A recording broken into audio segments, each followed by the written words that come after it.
सांगली महापालिकेसमोर असलेल्या एक नंबर चौकात धोकादायक अवस्थेत उभ्या असलेल्या वृक्षामुळे मोठी दुर्घटना घडण्याची शक्यता निर्माण झाली आहे।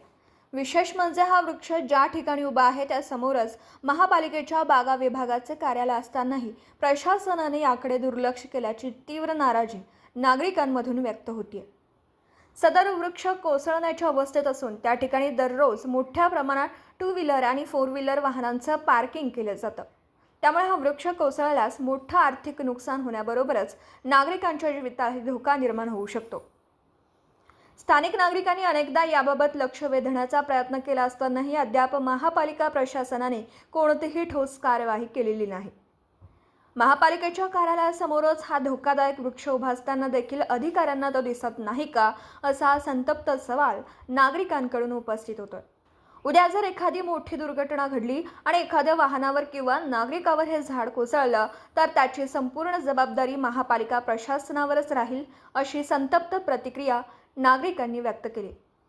दरम्यान संभाव्य दुर्घटना टाळण्यासाठी महापालिकेच्या बागा विभागाने तातडीने या वृक्षाची पाहणी करून आवश्यक ती कारवाई करावी, अशी मागणी नागरिकांकडून जोर धरू लागली।